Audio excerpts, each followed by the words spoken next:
সেটা ছিদ্র থাকে, জল পড়ে যাবে। তো আমাদের ঠিক সেরকম হয়। ভগবানের ভক্তি পেতে হলে, বুদ্ধি পেতে হলে আমার বুঝতে হলে ভগবানের সেবা করে। ভগবানের সেবা করেও হচ্ছে না, কেন? সেটা পরিষ্কার নেই। পরিষ্কার করে হচ্ছে না, কেন? না, ভগবান বুদ্ধি ভরছে আর অনেক ফুটো আছে, ফুটা তার সব নিচে পড়ে যাচ্ছে। এই সবগুলিতে সতর্ক হয়ে থাকবে, তাহলে সে যথার্থ এই দিব্য জ্ঞান তার হৃদয়ে প্রকাশিত হবে। আর সেই জ্ঞানের মাধ্যমে দিয়ে, সম্বল দিয়ে, সেই জ্ঞানরূপক নৌকা দিয়ে এই ভবসাগর বিষয়ে অতিক্রম করতে পারে। তো সেই জন্য এখানে বসুদেব বলছেন, চিন্ময় জ্ঞানের দ্বারা পরমেশ্বর ভগবানের রূপে আপনার স্বরূপকে হৃদয়ঙ্গম করা যায়। তো ভগবানের স্বরূপকে হৃদয়ঙ্গম করতে হলে যেই বুদ্ধি, যেই জ্ঞানের প্রয়োজন, তো কিভাবে, কি বুদ্ধি, কি জ্ঞান প্রয়োজন সেটা জানতে হবে। সেই জ্ঞানটাকে কোথা থেকে পাবো সেটাকে জানতে হবে। সেই জ্ঞানটাকে যে পাবো, পাত্রকে পরিষ্কার রাখতে হবে, আর দেখতে হবে যে ওই পাত্রে কোনো ছিদ্র বা ফুটো নেই। এই সব প্রতি আমরা সতর্ক থাকবো, তাহলে কি হবে না, আমরা ভগবানকে যথার্থরূপে বুঝতে পারবো। আমাদের বুদ্ধি দিয়ে, আমাদের পাণ্ডিত্য দিয়ে, আমাদের আধ্যাত্মিকতা দিয়ে আমরা ভগবানকে বুঝতে পারবো না। সেই সে ঈশ্বর তত্ত্ব বুঝিবারে পারে, ঈশ্বরের কৃপালে সহজে যায়। কে ঈশ্বরকে বুঝতে পারবে? কে ভগবানকে বুঝতে পারবে? নিজের চেষ্টা, নিজের বাগ্মিতা, নিজের পাণ্ডিত্য দিয়ে ভগবানকে বোঝা যায়। নায়ম আত্মপ্রবচন লভ্য ন মেধয়া ন বহুনে শীতেন জম বৈশ্যে দুর্নীতে তমিষম তস্যৈষে দুর্নীতে তমিষম। নায়ম আত্মপ্রবচন লভ্য, আত্মার উপরে বড় বড় প্রবচনের মাধ্যমে ভগবানকে জানা যায় না। ন মেধয়া, মেধাবী বুদ্ধি দিয়ে ভগবানকে জানে না। অনেক বহু গ্রন্থ অধ্যয়ন করে ভগবানকে জানা যাবে না। জন্মে দুর্নিশে তস্যৈষে বিভিন্নতে তনুষম, ভগবানের তার স্বরূপকে তিনি প্রকাশ করেন, তিনি বুঝাবেন। সেই সে ঈশ্বর তত্ত্ব বুঝিবারে পারে, ঈশ্বরের কৃপালে সহায়তা যায়। যারা ভগবানের কৃপা পাবে তারা ভগবানকে বুঝতে পারবে। ব্রহ্মা তার স্তুতিতে বর্ণাদি বলছেন, অথাপিতে দেব পদাম্বুজয় প্রসাদ লেশান গৃহীতে বৈ, জানাতে তত্ত্ব ভগবত মহিম্ন নাচন একচিরং বিচিন্দ।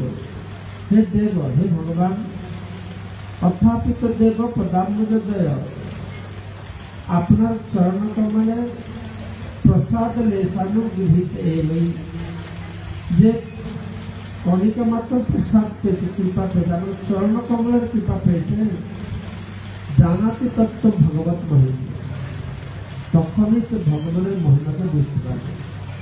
সারা বিশ্বের মানুষ ভগবানকে বুঝতে পারে না, ভগবানকে মানে না, এটাতে আশ্চর্য হওয়ার কিছুই নেই। কেননা ভগবানকে সবাই বুঝতে পারবে না, ভগবানকে সবাই জানতে পারবে না।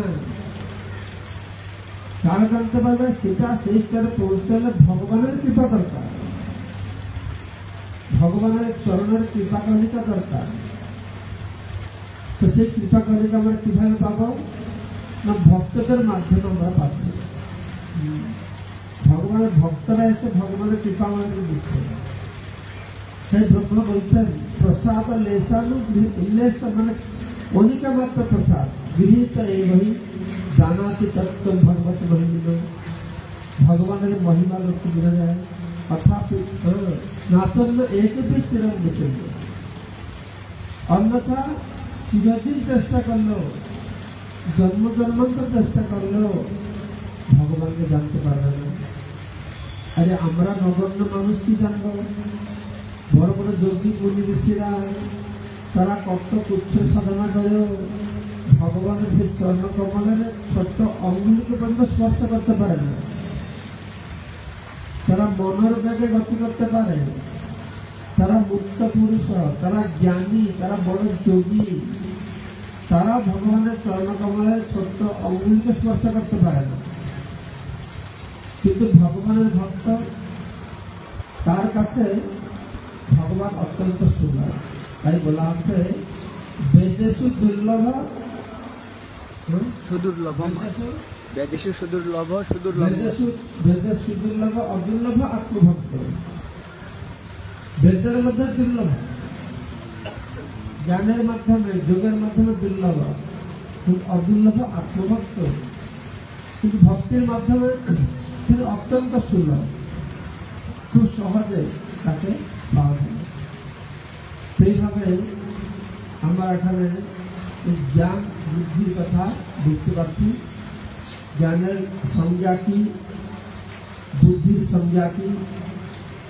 আর জ্ঞান মানে জ্ঞান বলতে স্কুল কলেজের জ্ঞান আমরা বুঝি, কিন্তু গীতা কৃষ্ণ জ্ঞানের ডেফিনেশন সংজ্ঞা বলছেন জড় চিন্ময় বস্তুর পার্থক্য নির্ভর করাকে বলা হয় জ্ঞান। তো জ্ঞানটা কি, বুদ্ধিটা কি জানতে হবে। আর জ্ঞান বুদ্ধি কিভাবে মস্তিষ্ক হৃদয়ের মাধ্যমে জানা যায় তাকে বুঝতে হবে। আর সেই জ্ঞান বুদ্ধি কিভাবে ভগবান দিচ্ছে সেটা জানতে হবে। জ্ঞান বুদ্ধি গ্রহণ করতে হলে আমাদের হৃদয়কে মস্তিষ্ককে পরিষ্কার করতে হবে, জানতে হবে। এবং সেই জ্ঞানটা যখন আমরা লাভ করি সেটাকে তো কোনো ছিদ্র দিয়ে চলে যাচ্ছে না, সেটাকে স্থিরকে রাখতে হবে। তবে আমাদের বুদ্ধিটা স্থির বুদ্ধি হবে, তখন আমরা স্থিতপ্রজ্ঞ হব। দেহিনস্মিন যথা দেহে কৌমারং যৌবনং জরা তথা দেহান্তর প্রাপ্তি ধীরস্তর নাম উচ্চতে। সেই স্থিতপ্রজ্ঞ স্তরে আমরা আর কোনো কিছুতে বিমোহিত হব না। সেই স্তরে না পৌঁছানো পর্যন্ত আমরা কম বেশি এগুলো কিন্তু সবসময় বিমোহিত হতেই থাকবে, সবসময় আমাদের থাকবে। তো যখন সে উন্নত স্তরে ভগবানের পূর্ণ শরণাগত হয়, সে হৃদয়কে বস্তু পরিষ্কার ধুলাই করতে, মস্তিষ্কে ধুলাই করতে, ব্রেন আসে, সেটা কীভাবে করা যাবে? কীভাবে হৃদয়কে আমরা পরিষ্কার করবো? সাবান দিয়ে করবো, সাবান দিয়ে? আর কি দিয়ে করবো? সিলভার দিয়ে করবো, ছাই দিয়ে করবো, কি দিয়ে করবো? শূন্যতাংশ কথা কৃষ্ণ পূর্ণ শ্রবণ কীর্তনা ইদন্তস্থ অভদ্রাণী বিধুনতি সুহিৎসতা। ভক্তরা কি করে? শূন্যতাংশ কথা কৃষ্ণ, ভগবানের কথা শ্রবণ করার মাধ্যমে হৃদয়স্থ অভদ্রাণী, হৃদয়ের যত অভদ্র কলুষতাকে তারা দূরীভূত করে, তো অনর্থকে দূরীভূত করে, অনর্থগুলি হৃদয় থেকে বাহির করে। অনর্থ উপাসম সাক্ষাৎ ভক্তি যোগ মধ্যে করে ভক্তিমূলক সেবা করে। দর্শন বৈষ্ণীয় মানে ভগবানের কথা শ্রবণের মাধ্যমে, হরের নামানুকীর্তনম ভগবানের নাম কীর্তনের মাধ্যমে হৃদয়টাকে পরিষ্কার করতে হবে। এই কথা দিয়ে, কর্ণ দিয়ে হরিকথা হরিনাম হৃদয়ে প্রবেশ করতে হবে। প্রবিষ্ট কর্ণরন্ধ্রেণ স্বানুভব সরনুভব শ্রীমতী সমলম কৃষ্ণ শরীরস্য দেখা। সেই কৃষ্ণ কথা, কৃষ্ণ নাম আমি কর্ণ মাধ্যম দিয়ে, কর্ণগহ্বর দিয়ে হৃদয়ে প্রবেশ করবে। প্রবিষ্ট কর্ণরন্ধ্রেণ, তারপরে কি হবে? স্বানুভব সরনুভব,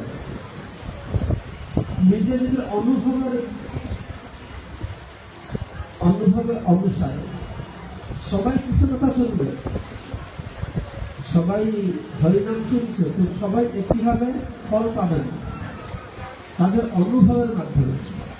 কেননা কেউ কৃষ্ণ কথা বসে আছে, কেউ ঘুমাচ্ছে বসে থাকে, সে বুঝতে পারে, সে বুঝতে পারে। কেউ কৃষ্ণ কথা হচ্ছে, ঘুমাচ্ছে না, হাতে তাকিয়ে আছে, চোখটা খুলে বসে আছে, ঘুম লাগছে না, ও হাঁ করে বড় বড় চোখে তাকাচ্ছে। তো তাকালে কি হবে? চিন্তা করছে বাড়ির কথা বসে বসে, সে বুঝতে পারবে, সে বুঝতে পারবে। আর এমন হচ্ছে ঘুমও লাগছে না, বাড়ি কোথাও চিন্তা করতে পারছে না, কিছু ধরতে পারছে না, কি যে বলা আছে তার মাথা কিন্তু ঢুকছে না। তাহলে এই বিভিন্ন প্রকার শ্রদ্ধা আছে, বুঝতে পারছি। তো আমাদের সেই রকম শ্রদ্ধা হতে হবে, যারা আগ্রহ দিয়ে শ্রদ্ধা দিয়ে যে যেরকম শ্রদ্ধা দিয়ে ভগবানকে আহ্বান করা, যেন ভগবান আর ভগবানের কথা অভিন্ন, ভগবানের নাম অভিন্ন অভিনয় হয়। তো ভগবান এসে গেছেন, ভগবান এখানে এসে গেছেন, আমি এদিকে তাকাবো, এদিকে তাকাবো, বাড়ি ভাবছিলাম ভালো।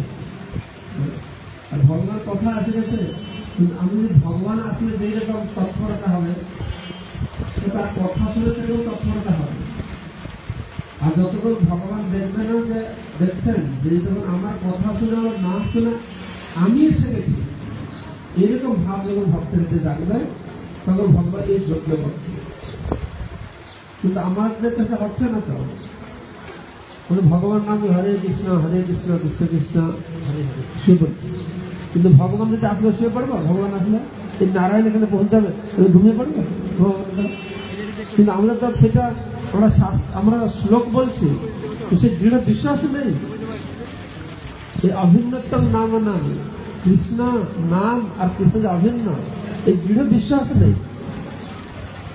তাই কৃষ্ণ আসলে আমার সামনে আমি শুয়ে পড়বো না, কিন্তু নাম করতে করতে শুয়ে পড়েছি। কৃষ্ণ যে সামনে আসে আমি গল্প গুজব করবো না, কিন্তু নাম সময় আর কথার সময় আমরা গল্প গুজব করছি। যখন সেই স্তরে আমরা পৌঁছাবো, তো কৃষ্ণ মনে করবে হ্যাঁ এসব যোগ্য আছে। তো বসুদেব সেই স্তরে ছিল, বসুদেব স্তরে ছিল। বসুদেব স্তর মানে ত্রিগুণাতীত, তাকে বলে বসুদেব স্তর। সত্যম বিশুদ্ধম বসুদেব সত্যিতম।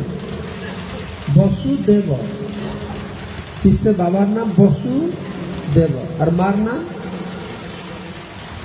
কি দেবকী। তো দুটোতেই দেব আছে, বাবার নামে দেব আছে, মার নামেও দেব আছে। তো বসুদেব মানে কি দেবতা, অর্থাৎ ভগবান যেখানে বাস করেন তাকে বলে বাসুদেব। তো বসুদেবের ছেলে হচ্ছে বাসুদেব। তো বসুদেব থেকে বাসুদেব আসছে, বসুদেব যেখানে বাসুদেব সেখানে।